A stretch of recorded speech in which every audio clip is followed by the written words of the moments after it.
Anita, how's your mental health? Questionable at all times. You know this. Yeah, how's the mental health of your children? Also a little bit tricky. Can I tell you my experience in trying to find therapists for myself and my kids, Mel? Yes, please. Okay, this is how it goes. You ask around your friends and your family for a referral for somebody who's nearby. You finally find somebody who sounds like they might work for your family. You give them a call and you find out that A, they're not accepting new patients, or B, they have a huge wait list. So you start over again and you ask people if they know anybody who would be a good therapist and a good fit. Finally, you find one, you go and you meet with them, and you figure out that you don't actually like them that much. But it's been so much work to find somebody who you can go to in your area that you're kind of stuck with them. Well, do you have any ideas for how to get around this? I do because guess what? I've actually had some therapists that I have found on my own, which involves what you're saying. Sometimes I remember one time I was like 3 hours in the bathtub on my phone looking Yeah. through websites. I was such a prune at the end. But I have also had the experience with working with BetterHelp. And it was like, I don't want to say too good to be true, but because it is true, but it's like amazing because I was matched with my therapist within 24 hours. And you didn't have to go through all of that other ridiculous process of trying to find somebody. And here's the cool thing too, is if that person didn't work out for you, you can just switch and say, and it's not like you're committing to another years long search for somebody who you're going to jive with. It's true. And I lucked out, or maybe just BetterHelp is really good at matching people together because I never had to change my therapist. I loved her. Perfect fit for me. And I know that some of our friends have used BetterHelp and they've had to change therapists, and boom, same day, you can change. Easy peasy. You can ghost your therapist. Get a new one. I love this idea. BetterHelp is one of our sponsors. If you use our promo code trybetterhelp.com/WWDN, you get 10% off your first month. And we totally recommend it. Yes, get some therapy. That's trybetterhelp.com/WWDN. Rosaline Orwa. Did I do it good? Yes, you did it good. Rosaline, where are you? Right now, I'm in our Nairobi office. We have a liaison office in Nairobi. I just came from London, and this is my second day in the office. I'm still jet lagged, but because we had set the date, I thought it should be lesson night. We owe it to our widow networks. Wow, that is crazy. Thank you so much for being here. So are you from Nairobi originally? Where are you from? No, no, no. I was born and raised in Western Kenya, in a small lakeshore village along Lake Victoria, in a place called Bondo in Siaya County, in a tiny girl village called Wagoma, which at the time when I became a widow was HIV perished. So Nairobi, I came to college, came to work, and met the world. So yeah, I'm a rural girl. I'm really, really a rural girl. Do you live in the city now, though? It sounds like you travel all No, over no, the no. place. Yeah, we have a liaison office, and I have a space where, in between travels and because we do back and forth. Our project facility is in Bondo. We have a school, we have a health center, we have a room for cottages for security and climate change. I prefer to be there because it's right on the lake. But by the nature of the work, remote grassroots rural work with so many post-HIV and AIDS widows and post-COVID-19 widows, you need to be in the space where you can access technology like now. And you can also access people with authority and power, including people whose hands resources are placed. So the reason for that is that you have to have space in the city, in the capital. I cannot wait to hear more about this. It sounds really fascinating and amazing and wonderful. So will you back up and tell us a little bit about your person and how you met them and what your story is? Tell us a little bit about that. Anita, I have been widowed for 14 years, going 15. My name is Rosaline Orwa. I'm founder and director of the Rona Foundation, an organization that champions and advances widow rights. And because of my story of widowhood, for a very long time, all my life, I suffered endometriosis. And causes women infertility. And because of that, my first marriage did not end well. So I remarried when I was 32 and, married a love of my life, college boyfriend, and was a politician. And Oscar got killed during the post-election violence in 2008. And that woke me up to the reality of widowhood, whose husband dies at 32. I'm a last-born child of my own mother, so 7 sisters, favorite child of the family.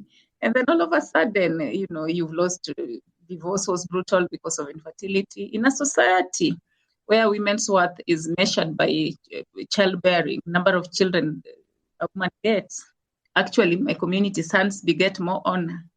So then you remarry again, and then now your husband is dead. And so who are you? You become invisible, you become valueless. Even the dowry, goats and cows paid as your dowry price, is more precious than yourself.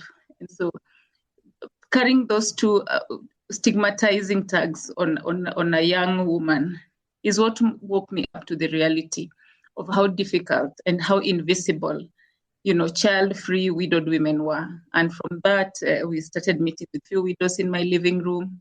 We were 8, the number grew, and it just kept on growing. So I always say, being a widow's voice and face and champion, I didn't choose it. It chose me.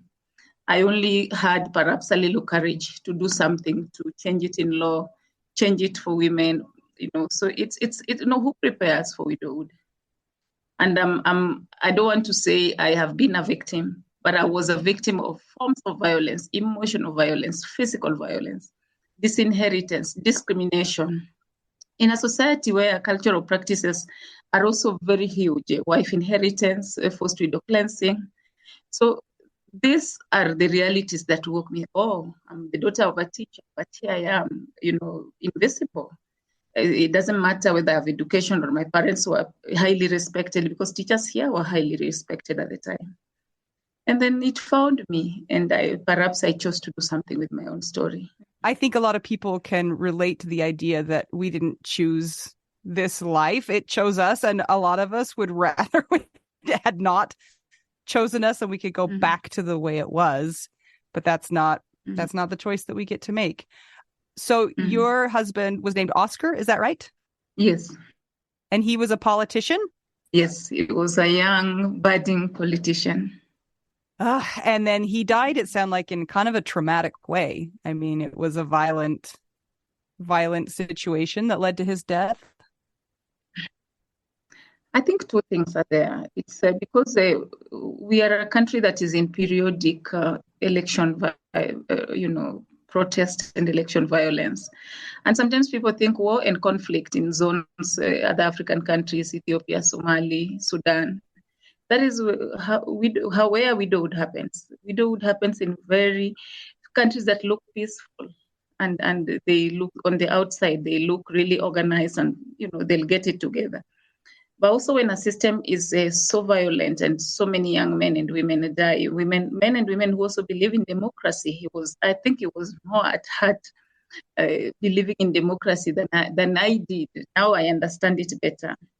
So the fact that he died at a bad time was also something very big for me. The time when he died, the country was in complete conflict, complete violence. And yet the voices of widowed women at that time were also muted. They were invisible. Later the government then called us IDPs, independent displaced persons. But I wasn't displaced. I was suddenly put face to face with that traumatic, life-altering event. And so in a country where I'm also very careful how I speak about his death, because that also could be something to a risk into my own life. So I want to be very careful on what I say here and how I say it. What was your background, education? What did you do that led you to be able to kind of take this role of advocate? Oh, I am an interior designer. I'm a fashionista. I'm that girl. And I am a journalist by profession, and I've worked in different government. I work at the government press. I have worked for different media houses, and I know the value of communication. And perhaps that's why, choosing to use my personal story as a tool for advocacy, not his death, because I think women make that choice. A man was dead, but I lived. So I chose to tell my personal story, not the story of his death. And because I would not have wished him to die. Now I'm in the process of adopting a young little girl as a daughter. I would have loved to do that with him. But because he's not here, I chose to tell my story and use it as a tool to change policies, to transform, shift narratives, to show that women can evolve. They can evolve beyond widow. They can evolve beyond infertility.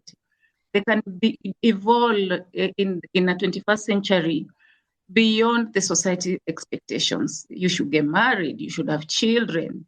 You should be able to live in a community with your in-laws.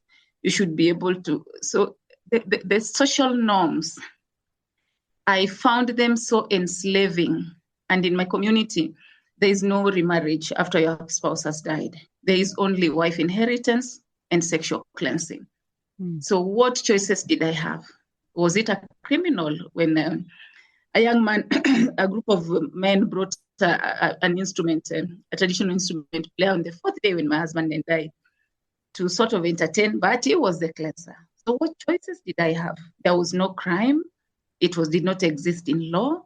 So to tell the story of his death would mean I was also making myself invisible. I was also, because he was dead. He had done his big political career, advanced from a rural home with the firstborn child of his mother, and risen to ranks unimaginable, leading whole systems of political parties, major political parties. But he wasn't here. And so who was going to tell my story? So I think also for me, the place where I sit is we honor the fact that they lived and that we loved them. But we honor the fact that we tell the story of the fact that we survived and we are able to change it. So me, that's how I look at it. And that's from the point where I use my personal story as a tool for advocacy. I'm going to speak to a situation that's not my own, but I'm talking for both of us right now. You spoke about being a woman who was married but didn't have kids.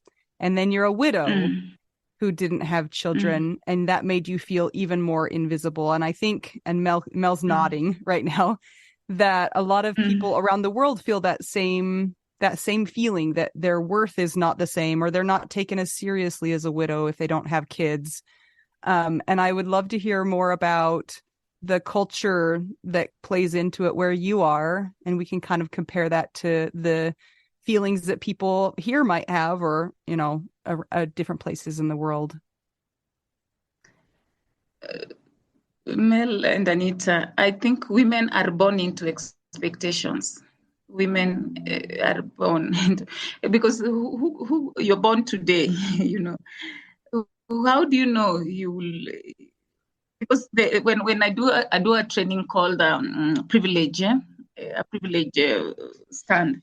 So I put all men and women in the same line, 7-7, and I said, if you're male, step forward. And then the men step forward. And when they step forward, what are they stepping forward for? In fact, I say sometimes step forward 3 steps. We are born on the same day. Me and my brother, Onyango, born almost the same time. And then when Onyango steps forward, 3 steps, what is he stepping forward for? He has access to land, assets of production. He has access to ownership by just being born male. He is assured that he will have a place to build his home. He is assured that the assets that belong to the family belongs to him, livestock and everything else that come with assets of production. I, on the other hand, I'm expected to get married. I'm expected to have children. I'm expected to get assets of production through my husband. And if I don't meet those burdened expectations on women, then I have lost already 3 steps. My male peers are already 3 steps. Then I say, if you are a woman and you're married, step forward. And then all the married women step forward. Why are they stepping forward? Because a husband is a layer of protection, without whom a woman is vulnerable. And I know also, even in the developed country where you are, there are these little nuances of even how men speak to women leadership, that unless you know patriarchy, misogyny intimately, you will never believe that you're being passed for opportunity, you're being gaslighted, you're being overlooked, and you're actually you can be very lonely in a very large crowd. So those women have a husband, they will have someone to protect them. So already the widow is still remaining on the line. If you have education, step forward, at least 2 steps. The only reason I'm talking to you here is because I'm able to speak English. It's because I'm able to access technology. And it's because perhaps there's some little resourcing on my hand to be able to join certain spaces. But the widows I serve, 8,000 of them are rural, illiterate, semi-literate widows, because they did not also choose that way. Because sons had privileges, 3 steps. Women were being left at home in the last decade, in the last century for African men to take care of goats and cows when men went to school. Poverty levels, some families marry their daughters off so that they can bring wealth so that their sons can marry. So dowry price, I speak about in my storytelling how my dowry price, 2 goats and 2 cows, were more precious than me, and how women were insulting my mother because she returned the animals. So women are constantly stepping up, men are constantly stepping ahead, while this widow steps on the line. And I say, if you're a widow and you have a little education, step 1 step forward, because that education is going to be a game changer. If you're a widow, and you own land, step 1, 2 steps. Does it, the title is in your name? If it is not, step back 1 step, because therein is a conflict zone. You did not come with the land. You did not come with the children. Widows are holding land in trust for their male sons. If you're a widow with daughters only, step back 2 steps. So it's not even where they started, because sons beget more honor. She now has to step back 2 steps. If you are a widow with disability, step back 3 steps. So what categories of women are we talking about? Women are not homogeneous. Widows are not homogeneous. We are looking at systemic and structural inequalities that are blaring right on our face. And we want to do nothing. We assume, everybody looks away. And for me, that is the challenge I get around advancing widow rights. And we have to call it for what it is. It's systemic and structural inequalities meted on a woman whose husband is dead, the most invisible woman. This woman, grief is also ill-mannered, Anita. Grief shows up in very complex situations. So grief will mistreat her, society will mistreat her, and then she will mistreat herself in some cases, dealing with all primary and secondary, challenges that come with losing your husband. So it's, for me, that is how I speak about it. And I even tell women, married women, we are pushing for a law now to be passed, a widow's protection bill, a law that will outlaw harmful widowhood practices. And I tell married women, this is not about us. This is not about me, Rosaline Orwa. I escaped. This is allowing you to escape in the future when you also lose your husband. This is saying every woman I'm married now. I think there's a research by Modern Widows Club in the US that 59, 7 out of 10 women will have lost their husband. When we are pushing for laws and legislation and recognition and creating our spaces media platforms like you have here, we are only changing it for the widows of the future, not for us. We already did the hard work. The hard work is that we are ensuring that the next lot of women who become widows, they will not have to fight the same demons that we fought so hard. Wow, that's really inspirational to think of it that way, that we're not doing it for ourselves, but we're doing it for the people, because it's true.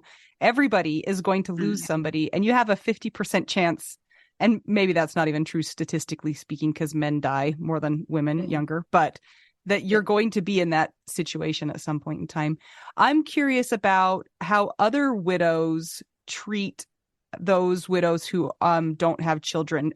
Do people who are in that situation also have some of those same biases?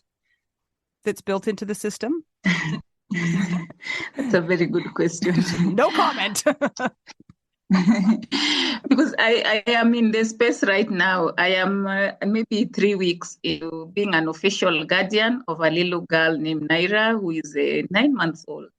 Oh. I have raised, in the last a decade plus, I've raised, supported, educated more than 189 children on a scholarship, feeding, fed thousands. So today, my friend Ruth, who's also a widow and a journalist, was asking me, why did you not raise family? I said, no, I was first called to raise society. Then now I'm raising family. So remember, I've been brutally divorced because of infertility. I have been widowed and the face of widowhood. And now here I am also changing, evolving and shifting a norm for women who are child-free, childless. I cannot imagine how much stigma and discrimination either myself or my daughter will receive in the next couple of weeks. I am expecting both, because for some people, women have this innate nature that, because I'm a Christian, that the Bible says, go forth and multiply. It's a Bible verse in Genesis. So that innate nature that tells women, go forth and multiply, no matter whatever you present, no matter how much success, passed laws at the UN, raised for society, built a community center, traveled the world, gone to best schools in the world, still, I am still invisible because of being childless. So where is the space? Reproductive health services.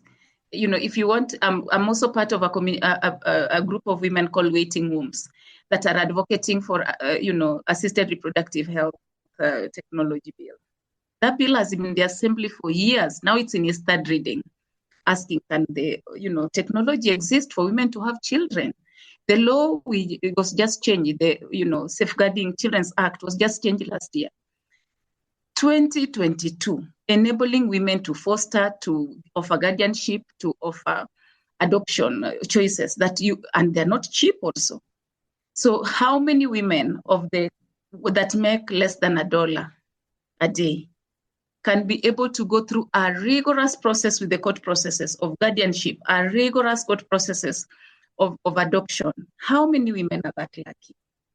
So for me, and today I was telling my friend, this whole thing, I have a feeling that is going to be part of a new space for me to speak about family care as a widow, because I also have gone, it's so traumatizing, it's so intense for the child and for yourself. You have all these bonding sessions. And so women are not this lucky. Even if I'm one of them, I'm the most privileged. I can access and read the law. I can access perhaps networks that are able to offer legal services. The widows I serve don't have that privilege, and I'm fully aware of it. I may be in some spaces as a Black African woman in some spaces in the West, where my skin will also dictate, am I believable? I have to prove myself all the time. Yet, if sometimes I go into global spaces and I look in the room, I say, who has passed laws at the UN? I passed UN Widowhood resolution amongst 7 other widows in the world. That's success. I have framed 2 economic instruments for my government to support widows. A grant, 2 grants. That's success. I have actually led the drafting and outlawing harmful traditional practices. That is success. But because I am Black African and I speak about an invisible group of women, I am still invisible. So invisibility presents itself even in spaces where it looks like it's being recognized. So for me, I question, spaces have vibrations. Spaces have a feeling. You can sense the space. So I think that is something grief teaches widowed women, how to measure the vibration and the energy in the room. Is it trusting? Is it honoring? My late husband, Oscar, used to tell me, especially because making the choice to marry him after my brutal divorce, I would question the intention and the decision a lot of times. He would say, no, Rosie, I honor everything you've been through. And I commit to honor everything we will be through. So I think the first thing for widowed women is to find spaces that honors everything you've been through. And if they don't, you can also find your own variations and tone to speak your truth, even if your voice is shaking. Oh, I love that. I'm curious about the conditions where you are.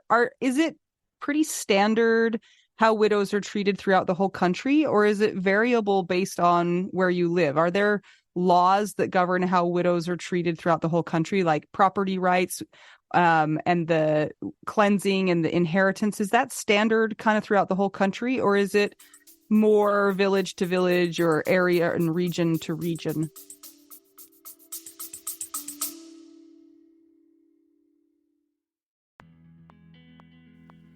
Sometimes we assume that unless we had a huge life insurance payout, we don't really need to know anything about investments or even finances. But guess what? A little knowledge of finances is critical for all of us. Maybe your partner was in charge of that stuff, and now you find yourself making all the decisions. Maybe you're mad about that. Maybe I am. Nicole from the He's Gone But the Money's Not podcast is here to help.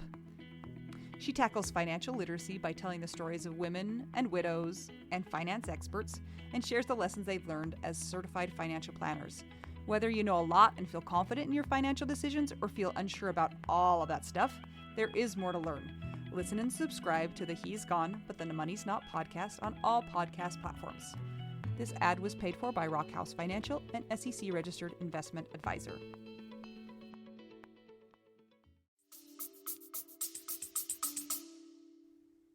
I think Kenya has 47, 48 tribes, and each tribe has their own cultural language, cultural systems and structures, gatekeepers, and under those, every tribe has their own way of honoring the dead. Honoring a dead man should not be a space and a platform to abuse a living woman, period. It does not matter where you are, whether you are in central Kenya, whether you are in Western Kenya, whether you are Luo, Luya, Kikuyu, Meru. We are talking about a region in Samburu where there is child brides. So what happens if the old man dies? You are a child widow. Your society will never recognize you. In fact, a friend of mine, just in Kulea, was telling me, Rosaline, these girls, they're invisible. You know, who talks about child widows in Kenya? And there's conflict in that region. So every region, every community has their own nuances and inequalities that they are meeting on these women affected by widowhood in plain sight. And so even if marital laws, look at Marriage Act, Kenya's Marriage Act. How many marriages are recognized? Christian marriage, traditional marriage, Muslim marriage, religious marriage. But what is a wife inheritance? Is it a form of marriage? It does not exist under the Marital Act. But there are 12 million widows in this country. That wife inheritance is a number of communities, Luo, Luya, that practice wife inheritance. So what is it? What are we calling it? Because it doesn't exist under Marriage Act, but it exists in the cultural. So if it's a place for violence and abuse and violation of women, intimate partner violence, defilement to the widowed daughters of a man comes in as an inheritor.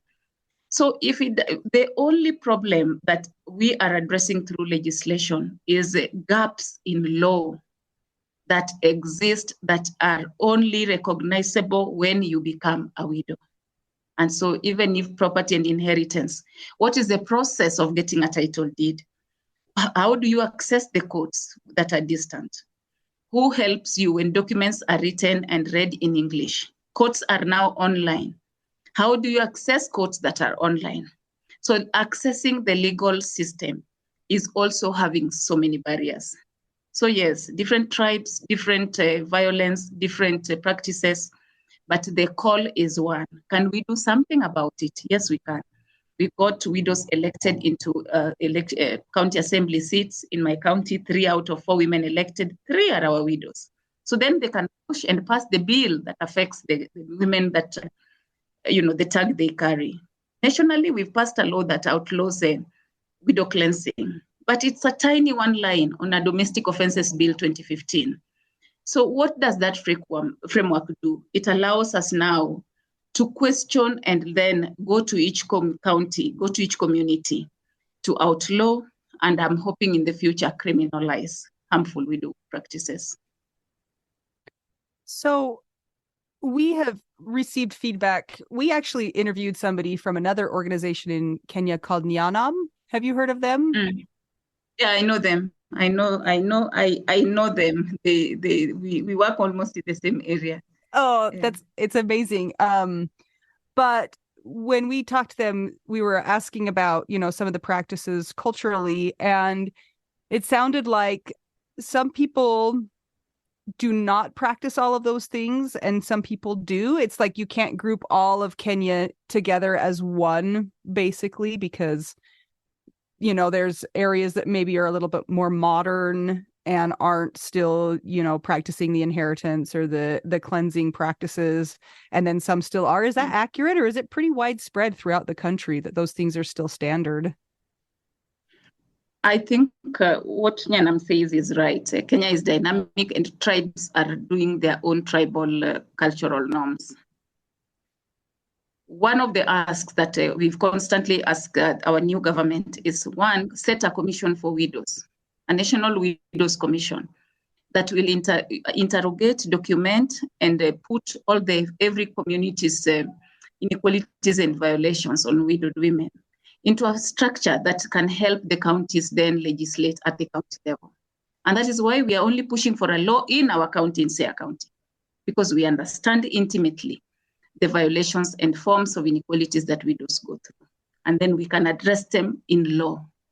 Whatever we will not address in law, we will address in policy. So yes, that is true. But I'm also saying that Kenya is so dynamic with 47 million people population, that you have to also, if you are speaking at a global level of this nature, understand what happens into those other tribes. What is the meaning of war in Samburu or Rift Valley? What is the meaning of sexual violations of women working in quarry with their widowed daughters? What does fish for sex for widows in Migori mean when a place where communities widows don't fish, women don't fish? What does it mean for the widow when fish for sex is the trade? You give me money, but give me your body. What does it mean for when you tell widows, don't till your land until sexual cleansing is done, until prove that you own the land, when they hold land in trust for their male sons? What does it mean on food security? What does it mean, the burden of orphan care? Post COVID-19, another widow maker. What does it mean for 12 million? Kenyan widows were 8 million for a very long time. How did they just all of a sudden post-COVID become 12 million? And I think that is the most crucial thing here. It is not who is right and who is wrong. That is not what we are discussing here. We are also not addressing primitive African cultures, no. We are addressing systemic and structural violence that happens to widows in Kenya, in their communities, and also happens to widows across Africa. I'm mentoring 13 widow organizations across Africa, Uganda, Nigeria, South Africa, Malawi, and it's the same story. So let's also, as widow platforms, address it for what it is. It's not who is right and who is wrong. No, it is what is the issue we are speaking to. Can you tell us a little bit about your organization and how you started it and how we can help? So Rana Foundation, as I shared, Anita, found me. I didn't start it, it found me. I wanted a place to heal. I was already too burdened, a brutal divorce, dowry was returned. And in my personal story, I speak about how when the collector's party to collect my dowry came, and the fight my uncle and my mother had, who is going to lead the ceremony to return cows and goats. So, and then to widowhood. So, and then to living with child free, and then suffering cervical cancer in 2015. So I have had my own fair share of fateful events that would break your soul. My losses and pain have been so deep that words can be put to it. And the only thing I needed is a support system. So even when the widows were meeting in my living room, there was no organization, there was no Rona Foundation. It was just me creating a community of women that understood intimately what I was going through, that recognized that my grief was never going to leave me. Grief is long term. It's almost living inside you as part of a companion. And so for me, I created a space for me to heal. And in return, it also offered me a chance to, do something major with my story. So how Rona works is that in the initial stages, and we are now 14 years old, we were creating spaces for grief and healing. Then I realized, no, you can only do so much as widows on your own. If you don't have representation, nothing for us without us. If you don't have representation in county assembly, governance and leadership, you'll miss out, spaces where resources are discussed. And where's the legislation that offers a framework for widows to get, government support and systems of governance to serve them? It didn't exist. Also, when widows come into a space in their villages, where are their village banks? How do they meet every day? What do they can only tell their stories and mourn for so long. What happens next? So we created for them village banks. We offer them economic empowerment. We offer them matching grants from time to a time when resources allow. Then women came with their children. One time women, around 26 of them, came with their little children. So then I said, I asked one woman, why are you not taking your snack with your tea? Because she asked me, give me serviette paper so that I can, pack the snack. And it was just 2 pieces of mandazi. And I said, why? She said, no, I'm taking back to my children. So the next Saturday, I asked them, come with your children so then we can all snack together. So offering spaces that just recognizes you, building widow houses. A widow without a roof over their head is more or less, even if you live in the rural village on a grass-thatched house, it's fallen because of weather conditions. Where do you go with your children? You don't own the land, you don't have a house, you don't have education, you don't have opportunity, you make no dollar a week, you can't go fishing, you can't till the land, your in-laws are fighting with you. So for Rona Foundation, we are addressing the systemic and inequalities and cultural norms around the widowed woman. And our approach is multi-pronged. We go to court, we build the house, we send the orphans to school, we build a community center where they can come and do their stories and loss and grief healing. We put them in widow groups and give them a model and bylaws to do village banking. And then we offer them some financial support to do their income generating projects. So it's a lot in one thing. But if you only address one side of it, do you address the social, the economic, the psychological, and also the orphan care? So we try. It's delicate, but you have to do it so that that woman can heal and then thrive. Do you feel like you've been able to make good progress in your goals, or has it been slow? Has it been frustrating for you at all? Oh, it's been slow and painful. It's a labor of love. It's a labor of love. Where do we begin? We begin by saying who funds widows? Where are resources for widow organization? Who really funds widows globally? Do widow organizations survive in their first 7 years? How do you frame your work to attract even funders? Can widows, and we've been highly supported by Modern Widows Club. Can widows are generally funding themselves, $10 here, $20 there. So when we talk about, like the other week, I was part of a webinar with the widows from Ukraine, and they were asking only one thing. They were saying, we only need sperm banks to be set so that when our husbands go to war, we can still have legitimate children. Really? How is that a bad thing? How is it a bad thing? How is it a bad thing? Tell me how it's a bad thing. Widows in Congo, my friend Jacqueline Ifedifi, was only saying there's conflict in the Congo. We are only, and a guy from World Bank was in that webinar, we are only asking for humanitarian support for widows, women who've lost their husband in the conflict in Congo. And it is why, Anita, I'm insisting, let's address widow issues for what they are, not what we're telling stories of dead husbands. That will not take us anywhere. Let's tell the story of evolving and transformation and shift systemic inequalities for widowed women. And so while that has been painful for me, I wouldn't want to miss the life and chance opportunities I've gotten just because my husband died. But I also wouldn't want my husband to die. What do you want people from the US, Canada, Australia, England, what do you want them to know about widows in Kenya? I am a storyteller by and when you're a storyteller, it knows sometimes what you want. I don't think the spotlight is on me. By just even coming to this platform to share my story and share how I see widowhood globally, is already, I've done the work. What are they doing? The spotlight is the one who is listening. What are they going to do about it? I have done the work. What is the work they're going to do?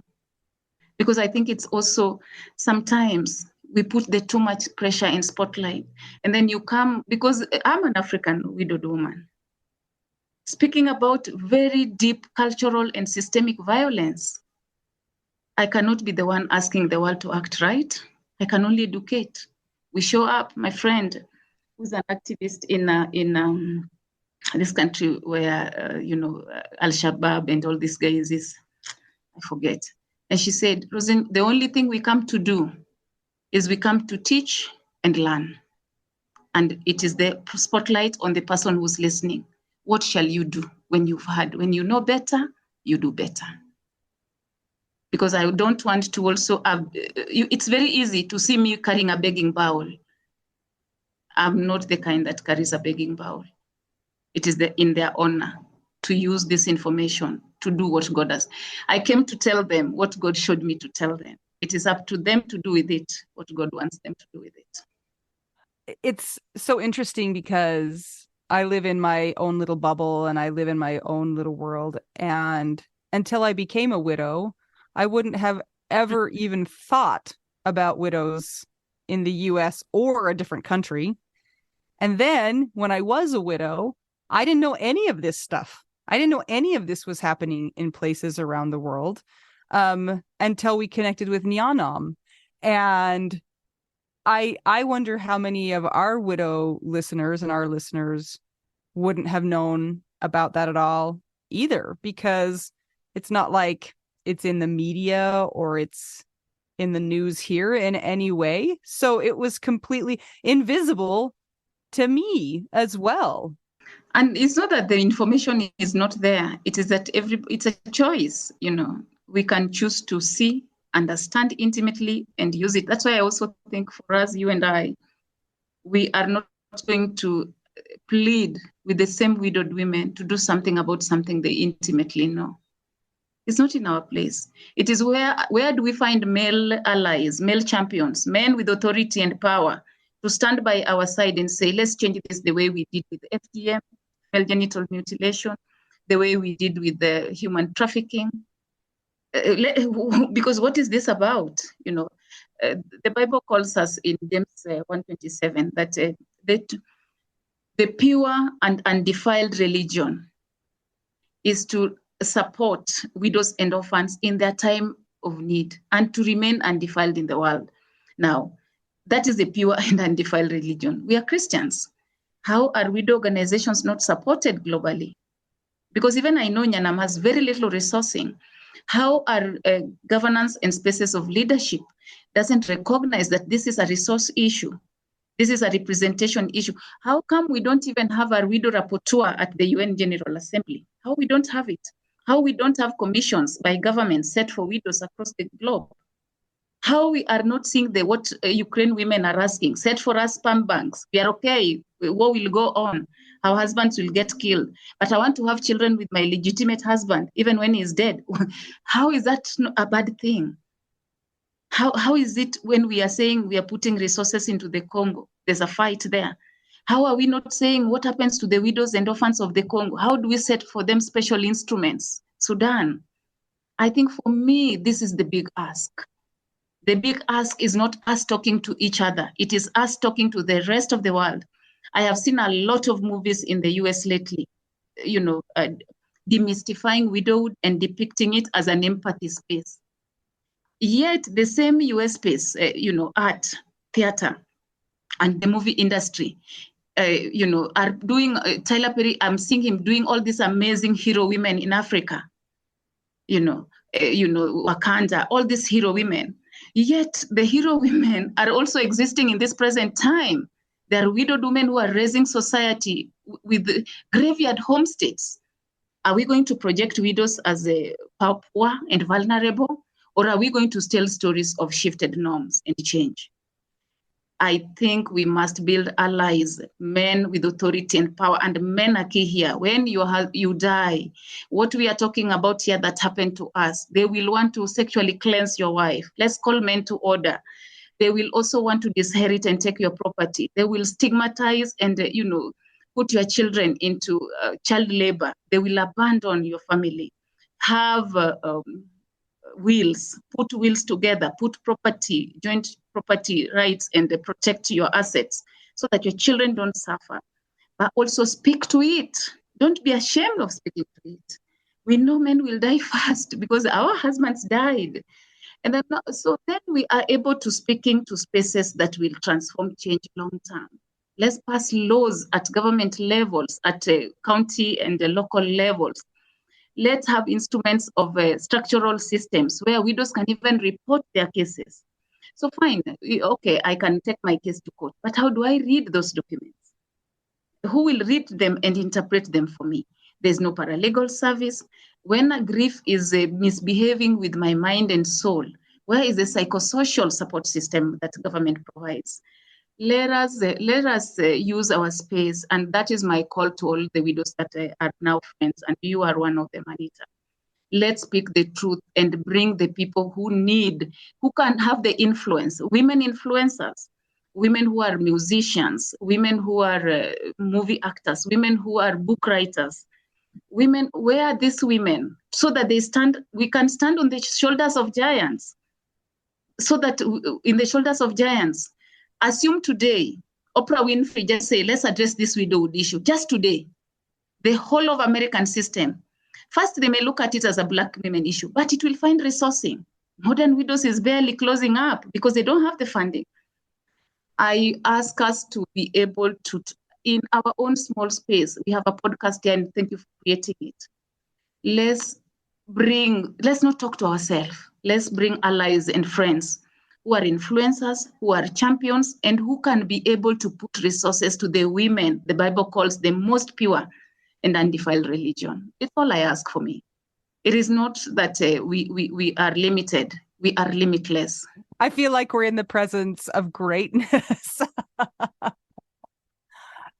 Mel wants to say thank you also for bringing the musicians into the group of people who can bring about change, because she's a musician. So not everybody takes her seriously for that, but we know how they don't take us serious. Mel's got everything going against her for the serious factor. I'm sorry. It's okay. Virtual hug. Yes, I know. Thank you for seeing me. Invisible people see each other. Thank you.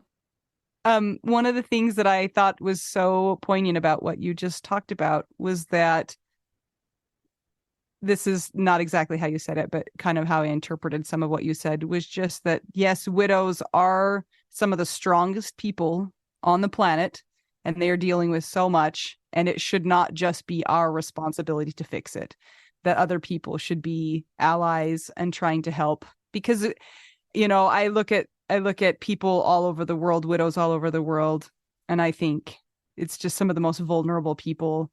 And asking us to do all the work to change things like that is probably not fair. We're already dealing with enough, you guys. Be nice to us. Seriously.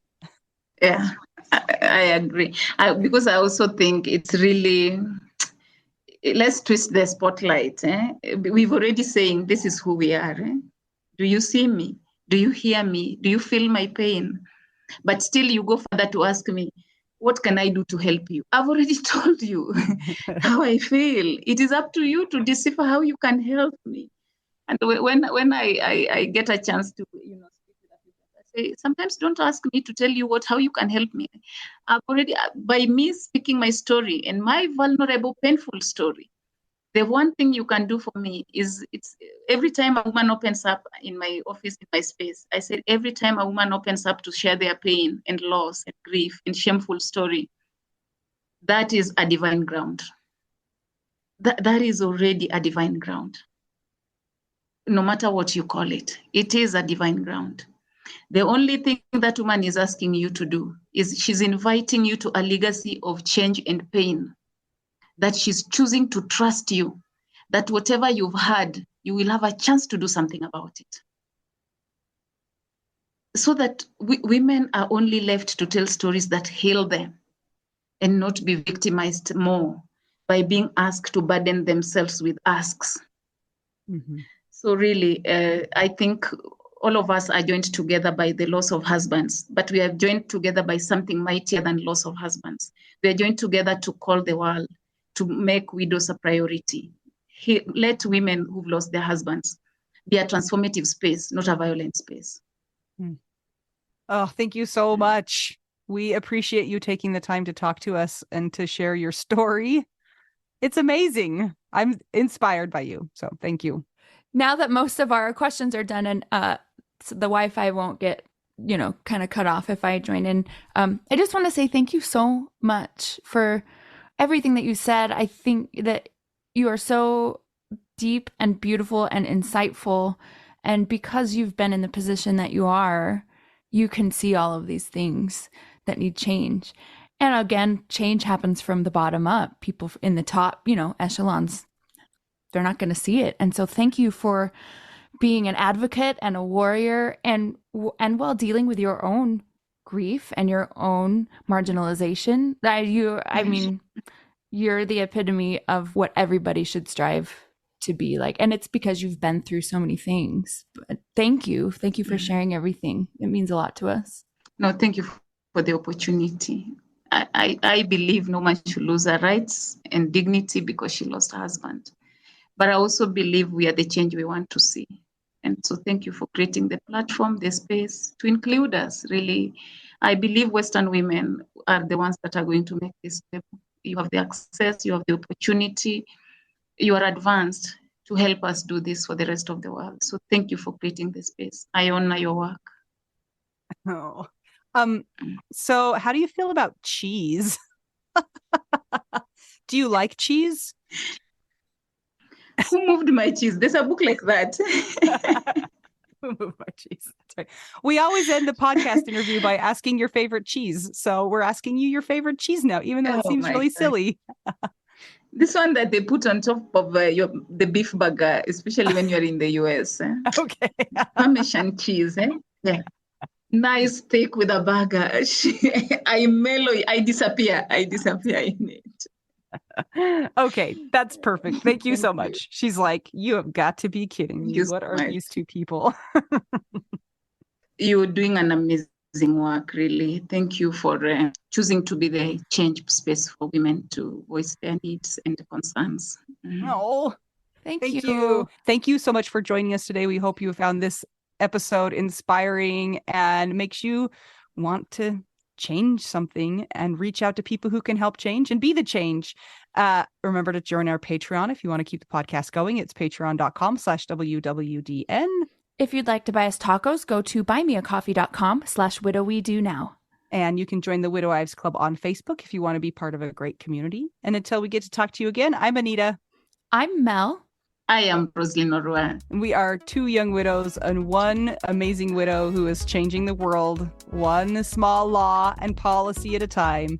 And we're all just trying to figure out, widow, we do now.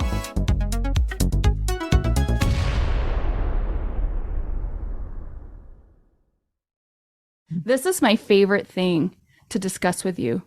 Tell me, what is it? One of my favorite things. I do enjoy tacos and cheese and dogs.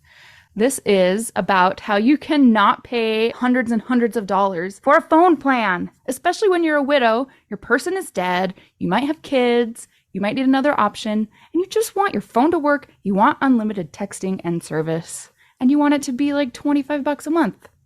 It blows my mind that they have plans that start at $15 a month. That is so cheap. And the cool thing is it uses other 5G networks. And so you don't have to pay extra for that. And you still get great service. Yep. Anita and I have traveled all over and I have used my phone. So I highly recommend it. And my mom's even on it. When my dad died, we put his phone down to the cheapest plan, which is $15 a month. And I think my mom's on the $20 a month plan, and it's so worth it. It's so much cheaper than what we were all paying before. So I highly recommend it if you're on a budget or not. Who cares? Ryan Reynolds is in charge of the company, and they send you free stickers with Ryan Reynolds temporary tattoos. It's kind of the best.